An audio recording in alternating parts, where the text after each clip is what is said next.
Pınar'dan, Gezi Hikayelerimden herkese günaydın. Günaydın. Bugün neredeyiz? Bugün çok farklı bir bölgedeyiz. Hiç beklemediğimiz, sanki cennet bahçesi gibi bir köşedeyiz. Şimdi sizlere burayı göstermek istedim. Evet, bugün Sivas'ın Gürün ilçesine bağlı Gökpınar göletindeyiz.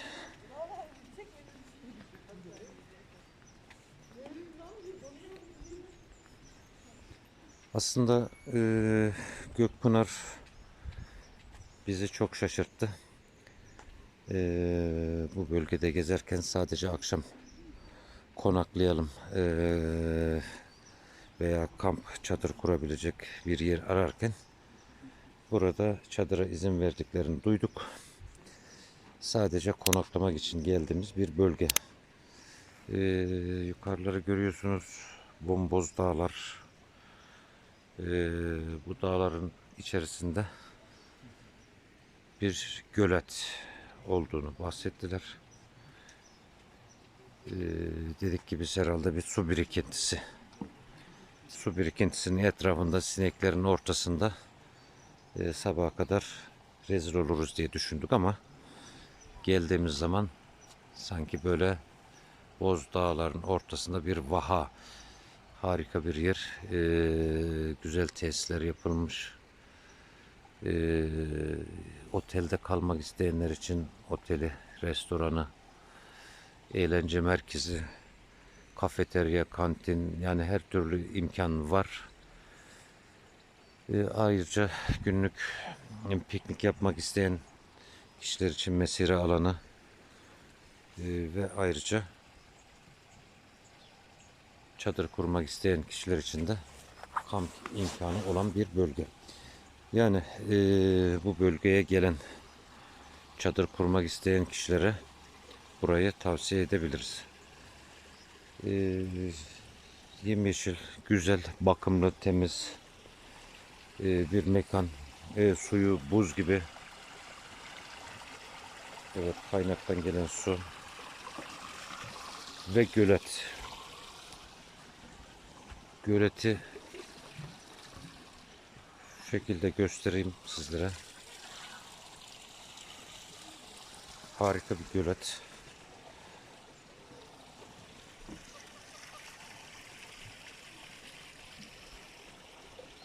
Yani burası aslında gölet de derken şu gördüğümüz alanın her noktasından su çıkıyor. Yani şöyle gölete baktığınız zaman gölün kıyılarından, ortasından, her tarafından suyun kaynadığını görebilirsiniz. Ve o kadar da temiz ki göletin dibini çok net görebilirsiniz. Evet, şurada suyun kaynadığını, yani yerden suyun çıktığı, bakın dikkat edin, her bölgede su yerden kaynıyor.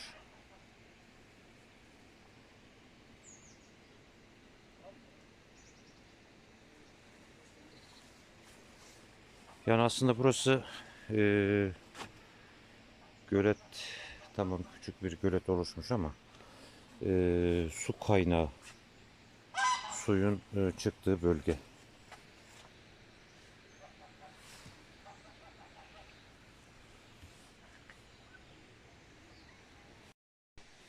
Yani burada Gürün Belediyesi'nin yaptığı sosyal tesisleri gerçekten güzel olmuş. Evet, su kaynaklarından bir tanesi de burası. Tam kayanın ortasından su çıkıyor.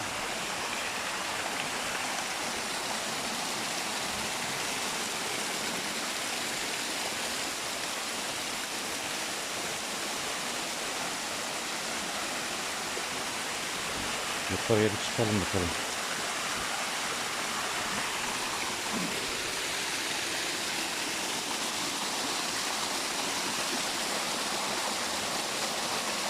Evet, su burada resmen kaynıyor.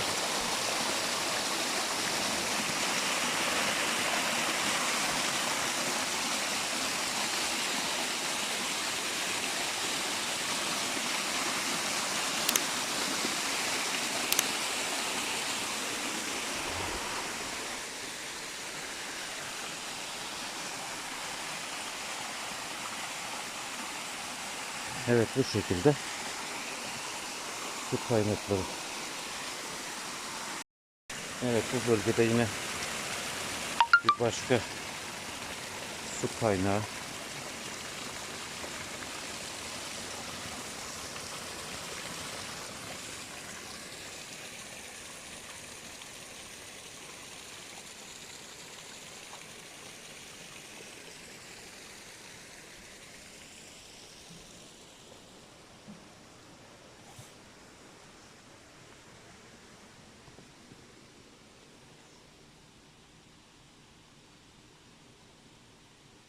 Evet, oradan dahi su çıkıyor.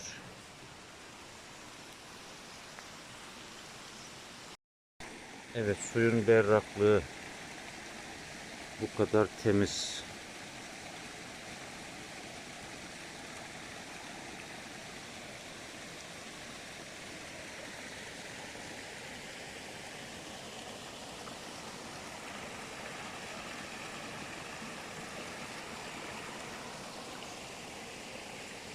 Yani kameraya ne kadar yansıyor bilemiyorum ama göletin içerisindeki taşları, balıkları çok rahat görebiliyoruz. Pırıl pırıl bir su. Artı çelik gibi. El değmiyor.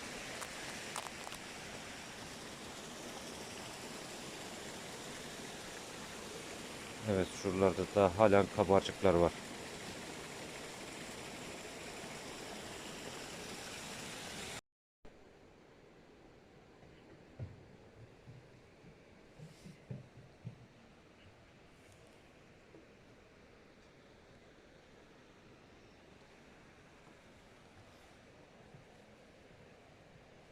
Sanki doğal bir akvaryum.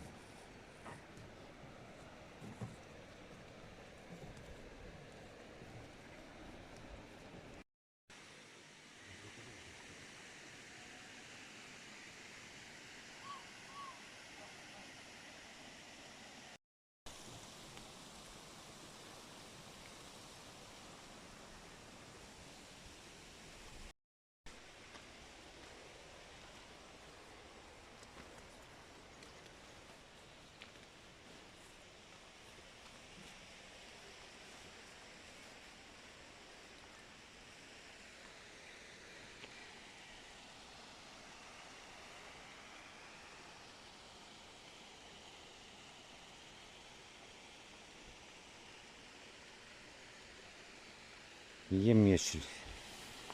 Yeşil de demeyelim artık. Şöyle baktığımız zaman suyun rengi gök mavisi bir görünüm var. Onun içinde zaten buraya gök ve su kaynağı olduğu için de Pınar, Gök Pınar ismi almış. Bayağı da derin aslında. Balıklar çok net görünebiliyor.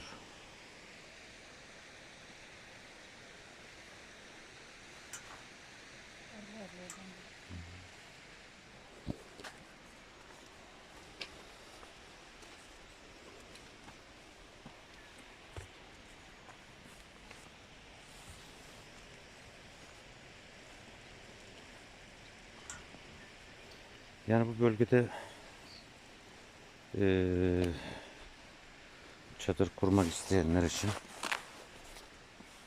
bu şekilde gölün üzerine doğru standlar yapmışlar.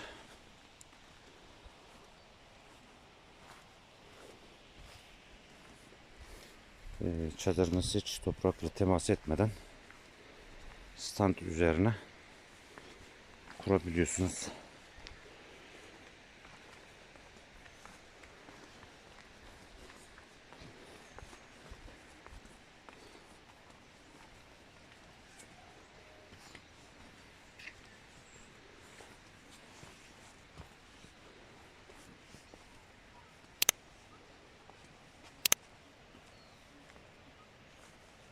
Evet.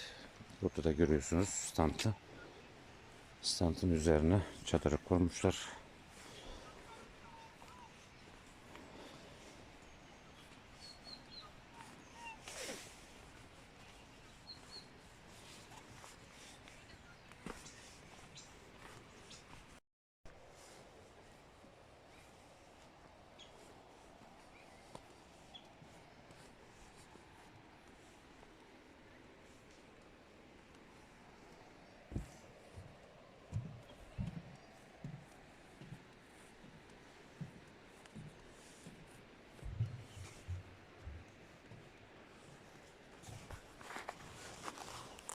Arkada bomboz dağlar. Ancak ortasında bir vaha misali yemyeşil bir ortam.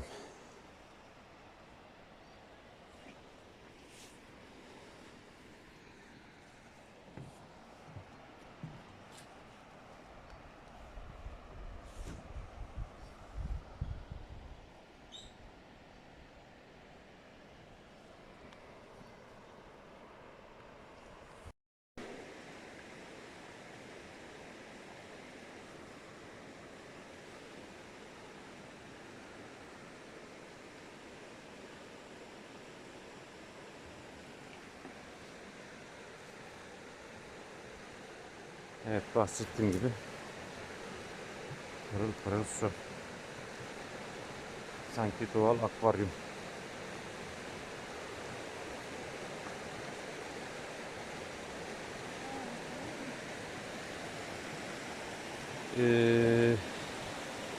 Buraya kadar izlediğimiz bölüm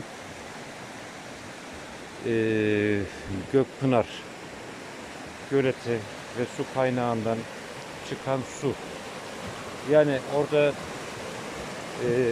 en fazla suyun çıktığı yer yamaçtan gelen suydu. Ancak buradaki suyun debisini görebiliyorsunuz.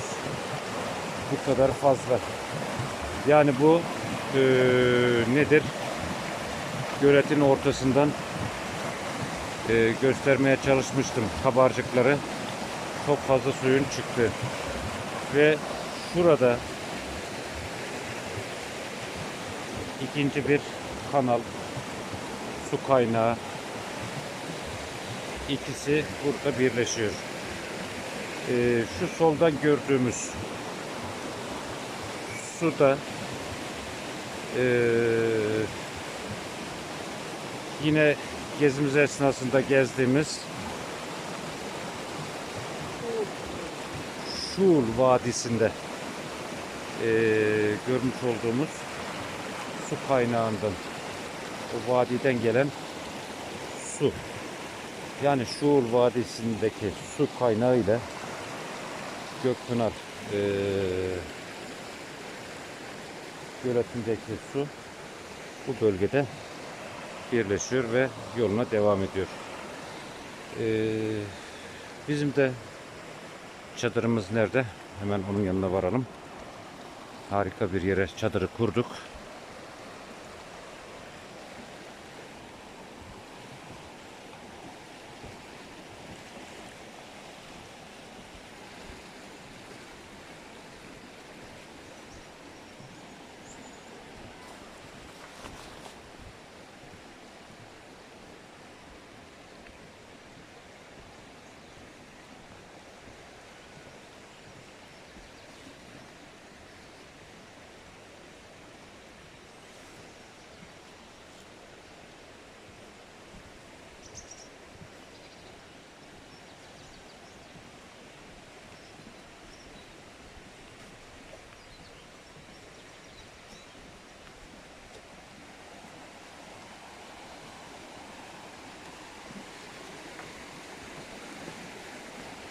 Evet, biz de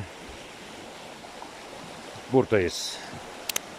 Yani bu geceyi su sesinde uyumuş olduk.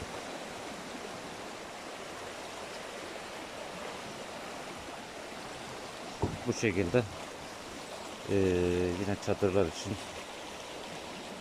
standlar yapmışlar. Ayrıca su boyunca, kanal boyunca, dere boyunca gezinti yapmak isteyenler için de bu şeyleri, standları kullanabilirler. Size göstermek istediğim başka konu var. Buraya günübirlikçiler de geliyormuş. Burada bir havuz kafe. Havuz kafe dedikleri bir sistem var. Farklı düşünmüşler, güzel yapmışlar.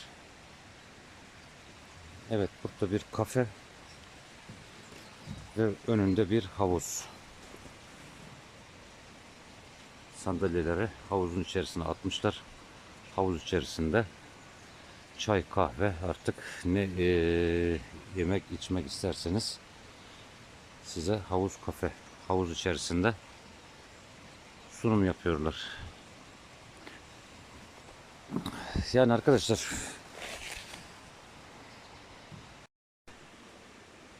evet arkadaşlar, sonuç olarak biz biraz önce de bahsettiğim gibi bu bölgeye yol geçişi saptık. Sadece haritalarda veya internette araştırdığımız kadarıyla bir gölet. Yani gölet dediğimiz zaman da su birikintisi. Bunun çevresinde sinekler, sivrisinekler, bataklık. Yani çok böyle salaş bir yer bekliyorduk. Sineklerin içerisinde herhalde sabah ederiz diye düşünüyorduk. Ancak yola yakın bir bölge olduğu için sapalım dedik, görelim. Ama geldiğimiz zaman da bu düşüncelerimizden mahcup olduk. Gerçekten harika bir yermiş. Gürün'de Malatya tarafına giden, bu yoldan geçen, Gürün'e gezmeye gelen herkesin görmesi gereken bir nokta diye düşünüyorum. Bu bölgeye gelip de bu Gökpınar'a uğramayan, burayı görmeyen kişilere çok şey kaybettiğini düşünürüm. Mutlaka buraya uğrayın.